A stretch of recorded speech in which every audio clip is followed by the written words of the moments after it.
ভারতের যতগুলো তীর্থক্ষেত্র রয়েছে তার মধ্যে অন্যতম হলো পুরীর জগন্নাথ মন্দির।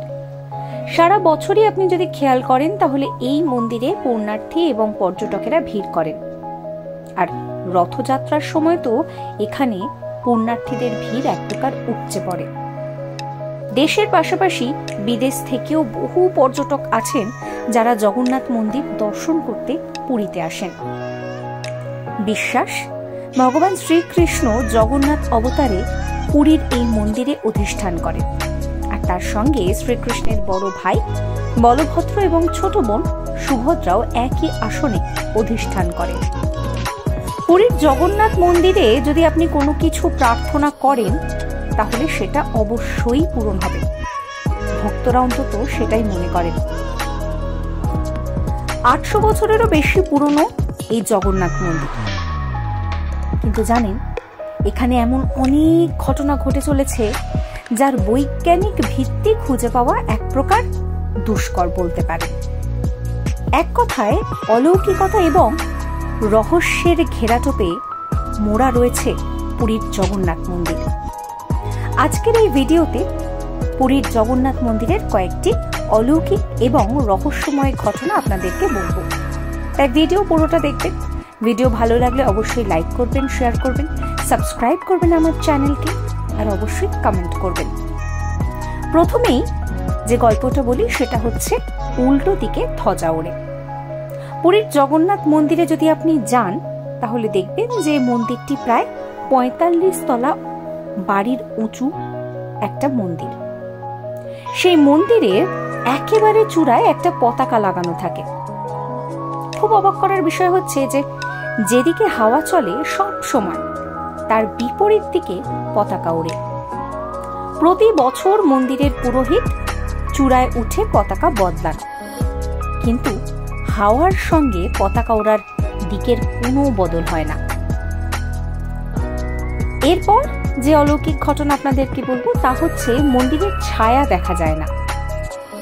জগন্নাথ মন্দির প্রায় 4 লক্ষ বর্গফুট এলাকা জুড়ে বিস্তৃত, আর উচ্চতা যদি মাপেন তাহলে প্রায় 214 ফুটের কাছাকাছি।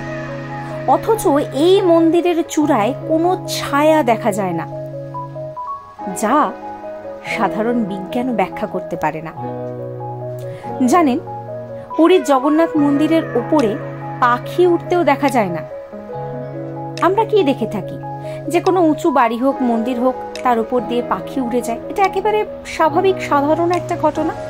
কিন্তু পুরীর জগন্নাথ মন্দিরের চূড়ায় কখনো কোনো পাখি বসতে দেখা যায় না। বসা তো দূর, মন্দিরের ওপর দিয়ে কোনো পাখিকে উড়তেও দেখা যায় না। এবার আসি চক্রের দিকের কথায়। জগন্নাথ মন্দিরের চূড়ায় একটি চক্র রয়েছে। আশ্চর্যজনক বিষয় হলো যে কেউ যে কোনো প্রান্ত থেকে ওই চক্রের দিকে যদি একবার তাকান মনে হবে চক্রটি তার দিকেই ঘোরানো। আরো একটা আশ্চর্যজনক বিষয় হচ্ছে যে চক্রটির ওজন প্রায় 1 টন। 12 শতকে মন্দিরটি তৈরির সময় এটি চূড়ায় বসানো হয়েছিল, কিন্তু ভাবতে পারছেন 12 শতক, সেই সময় তো এত উন্নত প্রযুক্তি ছিল না।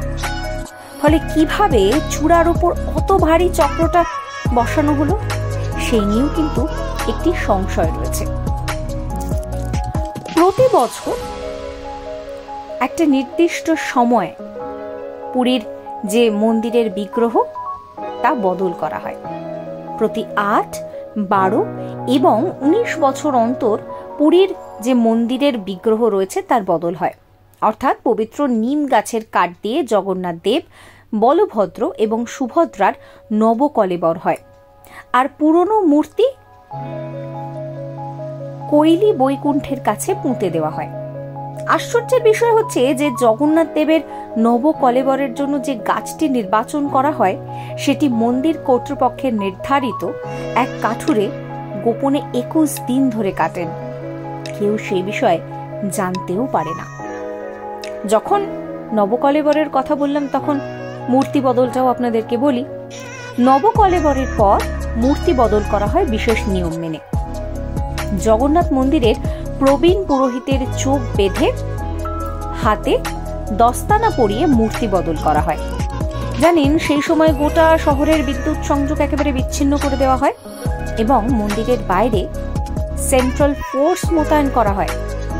কথিত আছে মূর্তি বদল করা কেউ যদি দেখে ফেলে তাহলে তার বড় সড়ো ক্ষতি হতে পারে, এমনকি চোখ নষ্ট পর্যন্ত হয়ে যেতে পারে। এবার আসি মহাপ্রসাদ তৈরির গল্পে। পুরীর জগন্নাথ মন্দিরের রান্নাঘর আপনাদের নিশ্চয়ই জানা যে বিশ্বের বৃহত্তম রান্নাঘর। এই রান্নাঘরে জগন্নাথ দেবের জন্য মহাপ্রসাদ তৈরির প্রক্রিয়াও বেশ অবাক করা। মাটির উনুন তৈরি করে সেখানে কাঠের আঁচ দিয়ে একটি পাত্রের উপর একটি, আরেকটি পাত্রের উপর একটি, এইভাবে পরপর 7টা পাত্র বসিয়ে রান্না করা হয়। আজও এইভাবেই রান্না সম্পন্ন করা হয়। সবচেয়ে আশ্চর্যের বিষয় হচ্ছে যে প্রথমে ওপরের পাত্রের রান্না সেদ্ধ হয়, তারপর এক এক করে নিচের পাত্রগুলির রান্না হয়। উনুনের উপর যে পাত্রটা বসানো হয় সেটির রান্না একেবারে সবার শেষে গিয়ে শেষ হয়। মন্দিরে যত ভক্ত আসুক প্রসাদ কিন্তু কখনো কম পড়ে না। প্রতিদিন জগন্নাথ দেব, বলভদ্র এবং সুভদ্রাকে 5 দফায় ভোগ দেওয়া হয়। এছাড়াও রোজ 56 রকমের ভোগ দেওয়া হয়, যার মধ্যে ভাত, ডাল, সবজি, মিষ্টি, বাদাম সহ নানান খাবার থাকে। মন্দিরের চত্বরে একটি বাজার রয়েছে, সেখান থেকেই এই ভোগ কিনতে পারেন ভক্তরা, যে বাজারটা আনাদা বাজার নামে পরিচিত। এবার আসি ঢেউয়ের শব্দে। পুরীর সমুদ্র গর্জন যারা পুরী ঘুরতে গিয়েছেন তারা সবাই জানেন, অনেক দূর পর্যন্ত গর্জন শোনা যায়। কিন্তু জগন্নাথ মন্দিরে প্রবেশ করলে সমুদ্রের গর্জন, ঢেউয়ের কোনো আওয়াজ আপনি শুনতে পাবেন না। কথিত আছে দেবী সুভদ্রা চেয়েছিলেন মন্দিরের ভিতর একেবারে নীরবতা বজায় থাকবে, তাই মন্দিরের ভেতর সমুদ্রের কোনো শব্দ শোনা যায় না। এবার বলি হাওয়ার গতি নিয়ে একটু কথা। সাধারণত উপকূলবর্তী এলাকায় দিনের বেলায় সমুদ্র থেকে স্থলভাগের দিকে এবং রাতের বেলা স্থলভাগ থেকে সমুদ্রের দিকে হাওয়া যাওয়ার নিয়ম রয়েছে। কিন্তু পুরী জগন্নাথ মন্দিরের কাছে দিনে এবং রাতে উল্টো দিক থেকে হাওয়া চলে। কিন্তু কেন হাওয়া চলে তার কোনো বৈজ্ঞানিক ব্যাখ্যা আজ অব্দি মেলেনি। এই ভিডিও আপনাদের কেমন লাগলো অবশ্যই কমেন্ট করে জানাবেন। কমেন্ট সেকশন খোলা রয়েছে আপনাদের জন্য। আর এইরকম আরো ভিডিও দেখার জন্য চ্যানেলটিকে সাবস্ক্রাইব করবেন। জয় জগন্নাথ।